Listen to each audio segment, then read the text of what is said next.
Hello everyone. तो आज हम फिर से डीमन स्लेयर के एपिसोड्स का एक्सप्लेनेशन कंटिन्यू करने वाले हैं। तो अगर आप लोगों ने अभी तक पुराने एपिसोड्स नहीं देखे तो पहले उन्हें चेकआउट कर लें। और वीडियो में बढ़ने से पहले मेरी आप लोगों से एक ही रिक्वेस्ट है कि आप इस चैनल को सब्सक्राइब कर दें ताकि मुझे वीडियो बनाने की मोटिवेशन मिलती रहे और मैं आप लोगों के लिए इसी टाइप का क्वालिटी कंटेंट लाता रहूँ। तो लास्ट एपिसोड में हमने देखा था कि सकोंजी और रुकोडाकी ने तांजीरो को ट्रेनिंग देना शुरू कर दिया था और उन्होंने उसे हर वो चीज सिखा दी थी जो कि वो जानते थे। लेकिन फिर वो तांजीरो को एक पत्थर तोड़ने का टास्क देते हैं और इस सब में तांजीरो की मदद साबितो और मकोमो करते हैं और आखिर में तांजीरो उस पत्थर को काट ही देता है। तो ये एपिसोड वहीं से शुरू होता है जहाँ की पिछला एपिसोड खत्म हुआ था। तांजीरो यहाँ बहुत ज्यादा खुश था क्योंकि उसने उस पत्थर को बीच में से काट दिया था। तांजीरो यहाँ मन में सोचने लग जाता है कि उसे एक धागा दिखाई दिया था और जब उसने उस धागे के साथ साथ साबितो पर हमला किया तो वो पत्थर भी बीच में से कट गया। अब वहाँ पर सकोंजी आ जाते हैं और वो तांजीरो से कहते हैं, मैं कभी नहीं चाहता था कि तुम इस टास्क को पूरा करो क्योंकि मैं अपने और स्टूडेंट्स को मरता हुआ नहीं देख सकता, लेकिन फिर भी तुमने इस पत्थर को बीच में से काट ही दिया और इसी बात के लिए मुझे तुम पर फक्र है। सकोंजी की ये बात सुनकर तांजीरो की आंखों में से आंसू आ जाते हैं और फिर सकोंजी तांजीरो को गले लगा लेते हैं और कहते हैं कि फाइनल टेस्ट से जिंदा लौटना।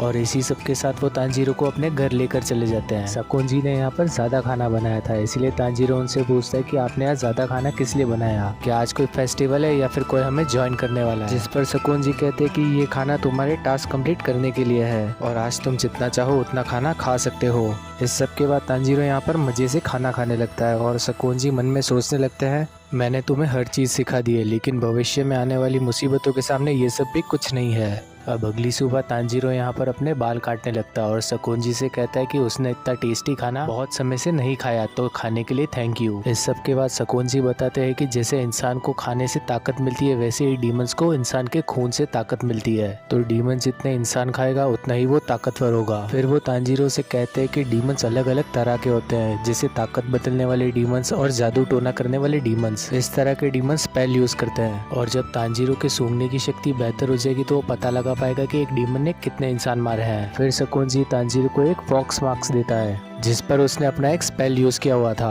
अगली सुबह तांजीरो तैयार होकर अपने एग्जाम के लिए निकलने लगता है, लेकिन निकलने से पहले वो नेजुको के पास जाता है और उसका हाथ पकड़कर कहता है कि मुझे जाना होगा और मैं जिंदा ही लौट कर आऊंगा, ये मेरा तुमसे वादा है। अब तांजीरो यहाँ पर सकोंजी को अलविदा कहकर निकल रहा होता है। वो सकोंजी को अलविदा कहता और कहता है कि साबितो और मकोमो को भी मेरा अलविदा कहना। अब सकोंजी ये नाम सुनकर हैरान रह जाते हैं क्योंकि साबितो और मकोमो तो उसके पुराने स्टूडेंट्स थे जो कि एक डीमन के हाथों मारे गए। और फिर शाम होने तक तांजीरो माउंट फुजिकासा पहुंच जाता है और उस जगह पर उसके आसपास हर जगह विस्टेरिया के फूल लगे हुए थे। फिर तांजीरो यहाँ पर बहुत सारे लोगों को देखता है जो कि वो टेस्ट देने आए थे और तभी वहाँ पर दो जुड़वा बहनें आती है और वो उन सभी लोगों को बताती है कि इस जंगल में बहुत सारे डीमंस कैद हैं जिन्हें डीमन स्लेयर्स पकड़ के लाए थे और विस्टेरिया के फूलों की वजह से वो इस जंगल के बाहर नहीं जा सकते क्योंकि डीमंस को इस फूल से नफरत होती है। फिर वो इन सभी लोगों से कहती है कि तुम्हें करीब 7 दिनों तक इन डीमन से बचकर रहना होगा और उनका मुकाबला करना होगा और जो 7 दिनों तक जिंदा रहा वही एक डीमन स्लेयर बन पाएगा। फिर वहाँ पर मौजूद सभी लोग जंगल के अंदर चले जाते हैं और तांजीरो यही सोच रहा होता है कि उसे सिर्फ सुबह तक जिंदा रहना है और तभी उसे एक डीमन की स्मेल आने लग जाती है और वो चौकन्ना होकर अपने आसपास देखने लगता है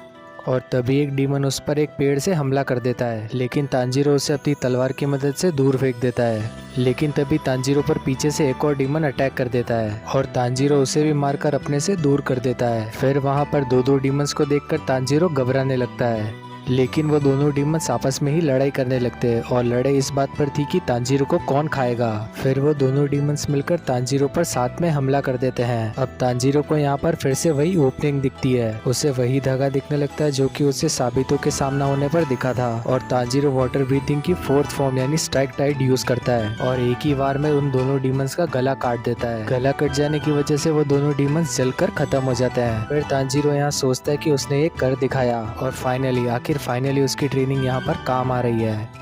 वो यहाँ पर सकोंजी की कही हुई बात याद करने लगता है जिसमें सकोंजी ने बताया था कि डीमन को किसी भी स्वॉर्ड से नहीं मारा जा सकता। डीमंस को मारने के लिए एक स्पेशल स्वॉर्ड यूज होती है जिसका नाम है नेचरन स्वॉर्ड। फिर तांजीरो को यहाँ पर बहुत ज्यादा बदबू आने लगती है। फिर उसकी नजर एक लड़के पर जाती है जो कि एक डीमन से बचकर भाग रहा था। वो डीमन दिखने में बहुत ज्यादा डरावना था और उसे देखकर तांजीरो भी डर जाता है और पेड़ के पीछे छुप जाता है। अब हमें साबितो और मकोमो दिखाए जाते हैं जहाँ पे मकोमो साबितो से पूछती है कि क्या तांजीरो उस बड़े वाले डीमन का सामना कर पाएगा। जिस पर साबितो कहता है कि उसे पता नहीं, क्योंकि आज तक उसे कोई नहीं हरा पाया। फिर हमें फिर से वही लड़का दिखाया जाता है जो कि उस डीमन से डरकर भाग रहा था। फिर तांजीरो की नज़र उस डीमन के हाथ में जाती है और उसके हाथ में एक और बच्चा था जिसने उसे अपने हाथों में जोर से जकड़ा हुआ था। अब वो डीमन अपना मुंह खोलता है और उस बच्चे को पूरी तरह से खा जाता है।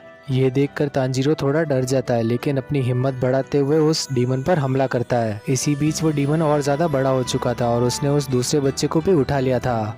फिर तांजीरो वाटर ब्रीथिंग की सेकंड फॉर्म यूज करता है जो कि था वाटर व्हील, जिस वजह से उस डीमन के 2 हाथ कट जाते हैं और वो बच्चा भी फ्री हो जाता है। तांजीरो यहाँ पर उस डीमन के सामने आकर खड़ा हो जाता है और तभी उस डीमन की नजर जाती है उसके फॉक्स मार्क्स पर और वो कहता है कि एक और लिटिल फॉक्स आ गया मेरे हाथों कुर्बान होने। लेकिन तांजीरो को उसकी बात जरा भी समझ नहीं आती। फिर वो डीमन तांजीरो से पूछता है कि ये कौन सा टाइम चल रहा है, जिसके जवाब में तांजीरो कहता है कि ये ताइशो पीरियड चल रहा है। और ये जवाब सुनकर वो डीमन बौखला जाता है और सकोंजी का नाम गुस्से में लेने लगता है और बताता है कि वो उसे माफ नहीं करेगा, क्योंकि 47 साल पहले सकोंजी ने ही उस डीमन को पकड़ा था और वो सकोंजी ही था जो उसे माउंट फूजी कसा ने लेकर आया। और तभी वो दूसरा लड़का कहता है कि कोई भी डीमन 47 सालों तक जिंदा नहीं रह सकता। लेकिन वो डीमन कहता है कि उसने अभी तक 50 लोगों को मारा है, जिसमें से 13 लोग तो सकोंजी के स्टूडेंट थे और जैसे ही वो तांजीरो को मारेगा ये नंबर 14 हो जाएगा। फिर वो डीमन सकोंजी के 2 स्पेशल स्टूडेंट्स की बात करता है। उनमें से एक के बाल थोड़े गुलाबी थे और दूसरी थी वो लड़की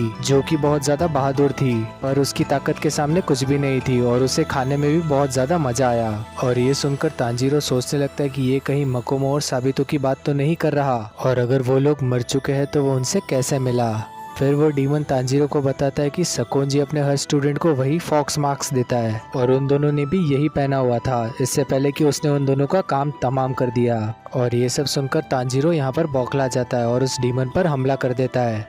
लेकिन वो डीमन तांजीरो पर जोर से वार करता है और तांजीरो जाकर गिरता है सीधा पेड़ की तरफ। तांजीरो बहुत ज़्यादा जोर से उस पेड़ से टकराया था, जिस वजह से उसके सिर से खून आने लगते हैं और वो बेहोश हो जाता है। और वो दूसरा लड़का वहाँ से मौका देखकर भाग जाता है और तभी तांजीरो को यहाँ पर अपना भाई दिखाई देने लगता है जो कि उसे कह रहा होता है कि अगर तुमने जिंदा रहना है तो तुम्हें लड़ना होगा। वो तांजीरो को कहता है कि तुम्हें उठना होगा तांजीरो, तुम्हें उठना होगा।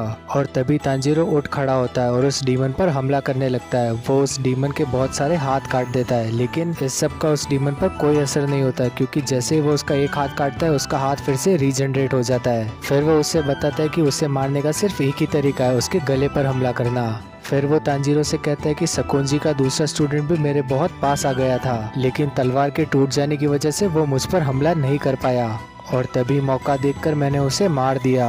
तभी तांजीरो उसकी तरफ भागने लगता है और उसके हाथों पर चढ़ जाता है। दूसरी तरफ मकोमो को तांजीरो की चिंता होने लगती है और वो साबितो से पूछती है कि क्या तांजीरो उस डीमन को मार पाएगा, जिसमें साबितो कहता है कि हाँ, वो उसे मारने में कामयाब हो जाएगा क्योंकि उसने यहाँ के सबसे बड़े पत्थर को काटा था। यहाँ पर Tanjiro total concentration water breathing technique से उस डीमन के सारे हाथ काटने लगता है। तभी वो डीमन सोचता है कि वो उसका गला नहीं काट सकता क्योंकि वो बहुत ज्यादा सख्त है। फिर तांजीरो वाटर ब्रीथिंग की फर्स्ट टेक्निक यूज करता है जो कि वाटर सरफेस स्लैश, और इसी टेक्निक का यूज करने से वो उस डीमन का गला काट देता है। और इसी के साथ ये एपिसोड भी यहीं खत्म हो जाता है। तो वीडियो पसंद आई हो तो इसे लाइक करना और चैनल को करना सब्सक्राइब।